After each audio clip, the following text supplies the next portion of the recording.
Mungkin kalau orang kota ngira tinggal di desa itu enak banget guys, pemandangannya bagus, indah ya, udaranya segar. Tapi guys ya, soal sinyal ya, itu jadi kendala guys. Dan aku bela-belain beli ini Starlink ini gardusnya kayak gini guys. Tapi udah aku pasang di atas ya. Tapi kayak gini, nanti kita preview ya. Kira-kira selama 1 bulan ini bagaimana nih? Apakah Starlink ini benar-benar bermanfaat, berguna apa enggak? Kualitasnya kayak gimana? Karena jujur aku pun dulu nyesel guys, nggak lihat video ini dulu sebelum aku beli. Ya ini video kan baru dibuat ya. Tapi kayak gini aja, karena aku sudah membuktikan dulu ya, aku punya pertimbangan guys. Bagi kamu yang mungkin tinggalnya di desa dan mau beli Starlink, wajib kamu simak ini video ya. Karena akan nyesel banget kamu kalau nggak sampai mempertimbangkan ini terlebih dahulu guys. Simak sampai selesai. Jadi awal mulanya dulu gini guys sebenarnya ya, Starlink itu tercipta ya, Bapak Elon Musk, bapak kita ya. Dia dulu itu kepikiran dan merasa terenyuh ya, karena orang-orang di desa itu kan kesulitan mendapatkan akses internet. Padahal kan sekarang eranya itu eranya digital kayak gitu guys. Jadi dia sengaja untuk menciptakan Starlink ini supaya bisa dimanfaatkan oleh orang-orang yang ada di pelosok-pelosok kayak gitu ya. Nah, karena keterbatasan kabel ya, sulit juga ya akses untuk mengulur kabel yang sebegitu panjang, maka dia terpikir untuk gimana kalau kita pancarkan sinyal dari langit aja, yakni menggunakan satelit. Nah, sehingga muncullah Starlink yang sekarang aku pakai guys. Nah, tapi memang ada beberapa kekurangannya ya guys ya. Yang pertama kayak gini guys. Yang pertama aku tuh memasang Starlink itu di atap kayak gitu guys ya. Dan ternyata ya hasilnya itu buruk guys. Nah, kenapa kok bisa buruk kayak gitu? Karena ternyata ya Starlink itu membutuhkan hambatan guys untuk mencapai langit ya. Jadi jangan ada pepohonan, terus kemudian daun-daun yang dikit aja ya, terus kemudian dia goyang-goyang di atasnya. Itu pun juga sudah sangat mengganggu guys. Dan secara pengalamanku pertama kali aku memasang Starlink di kondisi atap rumahku yang ada pepohonan kayak gitu, itu nggak bagus guys ya. Dan terdeteksi di aplikasi Starlinknya itu bahwa sinyalnya itu buruk. Jadi kemungkinan besar sinyal yang didapatkan pun juga buruk guys. Makanya setelah aku mencoba, aku tes ya, itu hasilnya ya sudah bagus sih menurutku ya, tapi ternyata kurang maksimal guys ya, karena itu terhalang oleh pepohonan. Nah, setelah itu aku kan memutuskan guys untuk mencari tempat yang jauh agak tinggian kayak gitu ya, yang agak bebas dari pepohonan. Makanya aku mendirikan tiang guys. Tetapi kelemahannya di sini ketika kita menggunakan tiang, ternyata tiang itu ketika ada angin yang menerpa itu goyang-goyang, otomatis orientasi Starlinknya itu geser kayak gitu guys. Jadi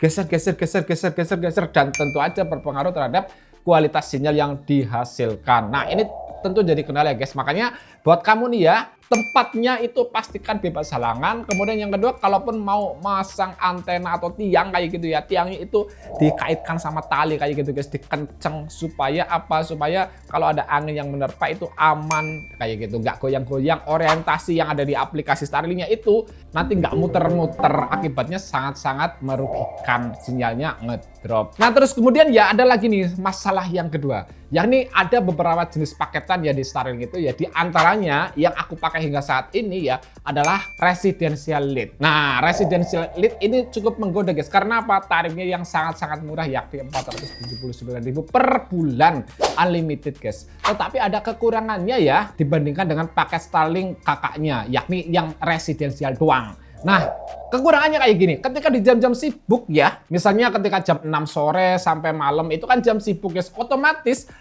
kecepatannya itu berkurang guys, drastis ya. Yang awalnya hingga 200 megabyte ya downloadnya, itu tiba-tiba jadi 80 kayak gitu, 70 kayak gitu. Dan itu sangat-sangat merugikan ya bagi kamu mungkin yang dari awal memang tidak mengetahui secara persis bahwasanya paket Residential Lite ini memang ada kekurangannya kayak gitu guys. Dan kalau misalkan jam-jam yang nggak sibuk ya, misalkan jam-jam segini, ini jamnya jam 8.14 ya guys ya. Kita cek di sini uji kecepatan internet, tapi saya seringnya pakai ini ya, yang fiber ya. Bisa kecepatannya itu mencapai 140-an guys, megabit ya downloadnya. Dan itu berarti kalau misalkan kita download file 100 mega gitu ya, itu cepet banget guys. Set, langsung terdownload. Dan untuk uploadnya di sini sampai 59 GB. 60. Artinya ketika kita misalkan melakukan live streaming ataupun upload video itu cepet-cepet banget guys koneksinya. Jadi ini bagus ya kalau jam-jamnya itu tidak sibuk. Tapi kalau jam-jam sibuk ya guys ya, aduh tolong guys. Pokoknya ini bisa ngedrop bahkan separuhnya. Nah makanya buat kamu nih ya yang mau berlangganan pakai Starlink, saranku ada dua guys ya. Yang pertama adalah pakailah paket residensial aja. Jika kamu memang fokus untuk kepentingan usaha, kepentingan bisnis, kepentingan live streaming gitu ya, seorang konten kreator yang aktif bermedia sosial, mending paket residensial. Tapi ya itu kekurangannya, dia paketannya jauh lebih mahal gitu guys, kurang lebih 800 ribuan ya. Tapi kalau misalkan kamu adalah orang yang menggunakan jaringan internet itu hanya untuk sekedar scrolling sosial media ataupun untuk kebutuhan keluarga kayak gitu ya guys ya, kamu bisa menggunakan paket residential lead seperti yang aku pakai kayak gini ya. Sebenarnya aku pun juga pengen upgrade guys, cuman memang banyak faktor yang menjadi pertimbangan kenapa aku belum memutuskan untuk upgrade juga ya. Kamu tau lah, paham maksudnya. Tapi secara garis besarnya ya guys, Starlink ini memang berguna banget guys bagi kita yang tinggalnya di desa ya, terutama saya kayak gitu guys, karena melalui Starlink ini kita bisa mengakses internet secara cepat ya, walaupun ada keterbatasannya, tapi itu bisa diantisipasi guys. Misalnya jarak pandang yang tidak bebas kayak gitu ya, kita bisa geser. Terus misalkan paketannya itu yang termasuk light, kita bisa upgrade guys ke paketan residensial dan banyak lagi lah. Pokoknya itu bisa disiasati sebenarnya. Terus juga mengenai alat ya guys, karena aku menggunakan paket yang standar ya, bukan yang paket mini alatnya ya. Kalau paket standar itu sekitar 5 jutaan, kalau paket mini itu sekitar 4 jutaan, dan aku memutuskan untuk yang paket standar.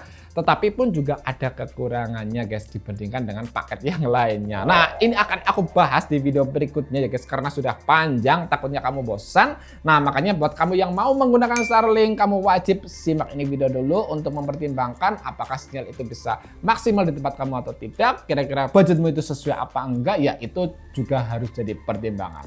Semoga video ini bermanfaat ya guys. Tetap simak video-video kita yang lainnya karena aku akan menunjukkan video-video yang manfaat, positif, nggak nyepam kayak gitu guys. Kalau kamu belum like, silahkan like, nggak bayar, gratis. Dan kalau kamu ada pertanyaan, silahkan tanya aja di sini guys. Pakai bahasa Jawa juga bisa, pakai bahasa Sunda juga bisa, Inggris pun juga bisa guys. Tenang aja, ada translate. Dan semoga video ini bermanfaat. Assalamualaikum warahmatullahi wabarakatuh. Salam sejahtera, sampai berjumpa di video berikutnya guys.